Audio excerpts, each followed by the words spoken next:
అంటే అంధకాసురుడు అనేది ఆ సినిమాలో ఒక స్ట్రాంగ్ క్యారెక్టర్ ఏంటంటే దేవతలకిను రాక్షసులకి జరిగిన పోరాటంలో అతను ఒక్కడు మిగిలిపోయి అతను మాయి అనే అతని క్లోజ్గా ఉండే అతను ఇద్దరు ఒక గుహలోకి వెళ్ళిపోయి దాక్కుని ఇప్పుడు మళ్ళీ 2012లో మేల్కుంటారు. అంటే ఆ తపస్సులోకి వెళ్ళిపోయి అంటే అంత స్ట్రాంగ్ క్యారెక్టర్. దేవతల్ని వాళ్ళని ఎట్లా అయినా చేయాలి అంటే వెరీ వెరీ స్ట్రాంగ్ క్యారెక్టర్. ఇప్పుడు ఒక రాక్షసుల్ని వాళ్ళని రాక్షస జాతి వాళ్ళని గుర్తు చేయాలంటే మన తెలుగు సినిమాల్లో ఒక ఎస్వి రంగారావు గారు వాళ్ళు చేశారు. అండ్ ఆయన వాయిస్ ఫెంటాస్టిక్, ఆయన డిక్షన్ ఫెంటాస్టిక్. ఎస్వి రంగారావు నాకు బాగా గుర్తు, చిన్నప్పటి నుంచి ఆయన సినిమాలు. నేను మాయాబజారు చూసింది 10-15 సార్లు అయినా కూడా కేవలం ఎస్వి రంగారావు గారి కోసం. చాలాసార్లు ఆ పోర్షన్స్ పెట్టుకుని చూసి వివాహ భోజనంబు అనే పాట విని ఇప్పటికీ నాకు అది పాట చాలా చాలా బాగుంటుంది. అండ్ ఆ గెటప్ కూడా అలాగే వేశారు కొంచెం. ఆ ఎస్వి రంగారావు గారి గెటప్ అది తీసుకున్నాం. అండ్ అఫ్కోర్స్ రవిది, బొమ్మాలి రవిది డిక్షన్ ఎటువంటిదో ఎలా ఉంటుందో అందరికీ తెలుసు. బట్ తన హైటు అది ఇది చాలా బాగా షూట్ అయ్యాడు. అండ్ యాక్టింగ్ కూడా చాలా చాలా చాలా బాగా చేశాడు. అంటే కన్విన్స్, ఒక అంధకాసుడు ఒక రాక్షసుడు 1000 సంవత్సరాల తర్వాత లేచాడు అంటే దాన్ని కన్విన్సింగ్గా ఉండాలి. అండ్ మన అదే మాయాబజార్లో కానీ ఆ పౌరాణికాల్లో మాట్లాడే భాష అది కన్విన్సింగ్గా ఉండాలి. అది చాలా బాగా చేశారు.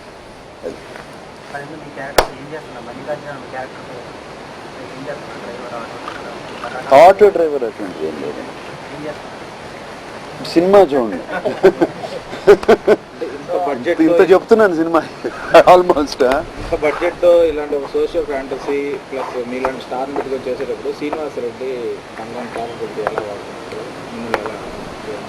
శ్రీనివాస్ రెడ్డి అద్భుతంగా అందరినీ అండి బాగా అతనికి అందరితో చక్కగా పని చేయించుకుని చాలా చాలా బాగా చేయించాడు. అండ్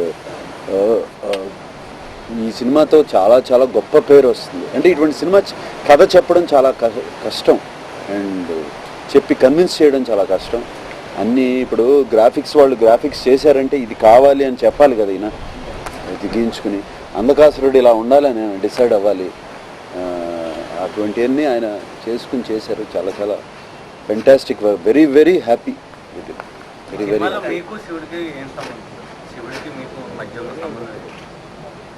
ఒక almost very very close friends.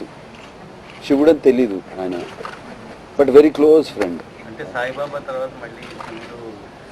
ఈ అన్నాను కానీ సంవత్సరం అంతా బాగుంది, అలా వస్తున్నాయి మంచి మంచి రోల్స్ వచ్చినాయి. వెరీ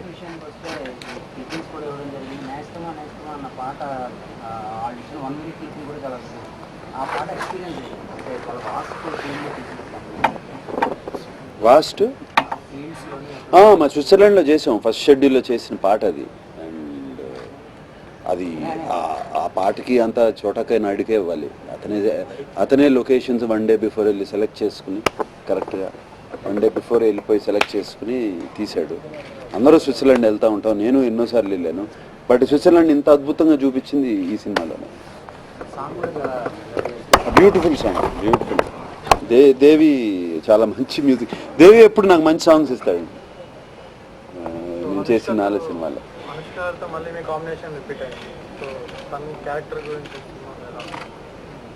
అనుష్క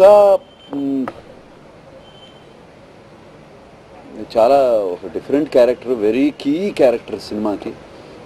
అంధకాసురు 2012లో నిద్రలేసిందే అనుష్కని పెళ్లి చేసుకుని ఆమెను బలిస్తే పంచలోకాలు ఆయన చేతిలోకి వస్తాయి అనే. సో లేదు, మేము సినిమా కూడా దాయకుండా ఫస్ట్ 10 minutes ఇది కథ అని ఒక చక్కటి బొమ్మల దీంట్లో క్లియర్గా చెప్పేస్తున్నాం. సో అది క్లియర్గా చెప్తున్నాం, తర్వాత ఏమి కన్ఫ్యూజన్ ఉండదు అనేది. కథ అంతా లేచిన అతను అంధకాసురం మీదే ఓపెనింగ్, కథ కూడా ఓపెనింగ్. సార్ జనరల్గా రీసెంట్ టైమ్స్లో సినిమా ర్యాష్ రిలీజ్ అనేది పెద్ద హీరో సినిమా ర్యాష్ రిలీజ్ అవుతుంది. అండ్ అన్ఫార్చునేట్గా ఇద్దరు పెద్ద హీరోల సినిమాలు ఓకే టైం నాకు ఇష్టం లేదండి, నిజంగా ఇష్టం లేదు. చాలా ప్రయత్నించాం 12కి ఫినిష్ చేద్దామని. ఇప్పుడు 12 కూడా డేట్ అని ఆల్మోస్ట్ బయట అనౌన్స్మెంట్ కూడా ఒఫిషియల్గా రాపోయినా వచ్చింది. అండ్ బట్ అది వాళ్ళు సీజీ వాళ్ళు క్లైమాక్స్ లాస్ట్ పోర్షన్స్ ఇవ్వలేకపోయారు. ఇంత కష్టపడి ఇంత వెయిట్ చేసి చేయలేక దానికోసం కాంప్రమైజ్ అయి చేయడం ఇష్టం లేదు. అండ్ 24కి వెళ్ళాము అంటే అక్కడ నుంచి హాలిడేస్ అయిపోతాయి. ఇది పిల్లలు ఫ్యామిలీస్ అందరూ చూడాలి. ఇది ఇప్పుడు దాటింది అంటే ఇక నెక్స్ట్ మళ్ళీ November is not good season release చేయటానికి. అందరికీ తెలిసిందే నవంబర్ గుడ్ సీజన్. ఏమి ఎటుగాని పరిస్థితిలో చేసాం. బట్ మరి ఈ సంక్రాంతి పండగకి 7 రిలీజ్ అవుతుంది, 9 రిలీజ్ అవుతుంది, 10 అవుతుంది, 14 అవుతుంది. సో వాటిలో అన్ని 3 ఫిల్మ్స్ హిట్ అయిన సందర్భాలు కలెక్షన్స్ ఉన్నాయి. ఇప్పుడు ఏంటంటే నంబర్ ఆఫ్ థియేటర్స్ ఎక్కువ వేస్తున్నారు కాబట్టి సో ఈ కన్ఫ్యూజన్ ఉంది. డెఫినెట్గా నాకు ఇష్టం లేదు. అండ్ బట్ అన్ని సినిమాలు బాగా ఆడాలి. థియేటర్స్ తక్కువ దొరుకుతాయని అట్లాంటి ఆలోచన ప్రొడ్యూసర్స్ లేదండి, అటువంటి ఆలోచన ఏం లేదు. అండ్ డెఫినెట్గా ఇప్పుడు ఏమంటారు, పవన్ కళ్యాణ్ మంచి ఫామ్లో ఉన్న టెంపర్మెంట్ ఫామ్లో ఉన్న ఇది డెఫినెట్గా ఆ సినిమా మీద ఎక్స్పెక్టేషన్స్ అన్నీ బాగుంటాయి. డెఫినెట్గా ఆ సినిమాని ఎక్కువ థియేటర్లో రిలీజ్ చేస్తారు. It's okay, not a problem. So దాని గురించి ఏమీ మేము ఆలోచించలేదు. మా సినిమా మీద మాకుంది. అండ్ గబ్బర్ సింగ్ నేను చూశాను, fantastic film, very very happy. And Telugu ఇండస్ట్రీకి లాస్ట్ 3-4 ఇయర్స్లో మంచి హిట్స్ లేవు. వరుసగా ఈ కాలం లాస్ట్ 4-5 మంత్స్లో అన్ని సినిమాలు చక్కగా బాగా ఆడుతున్నాయి. అని ఇలా ఆడాలి, ఇప్పుడు కూడా ఆడాలి.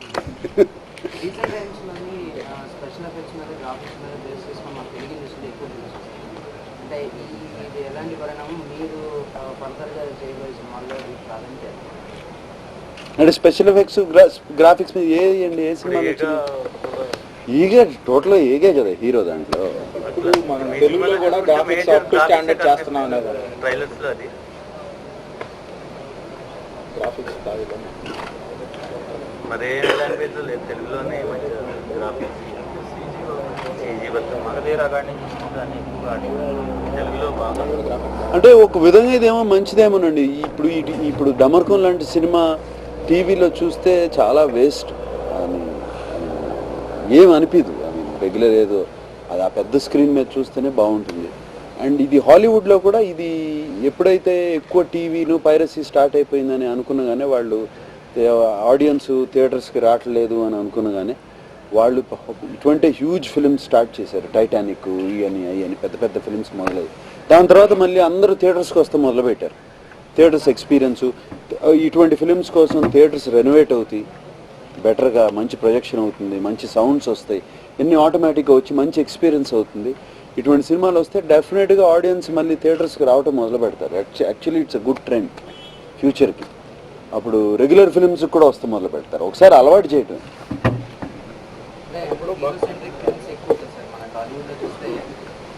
హీరోని బేస్ చేసుకున్న ఫిల్మ్సే ఉంటాయి.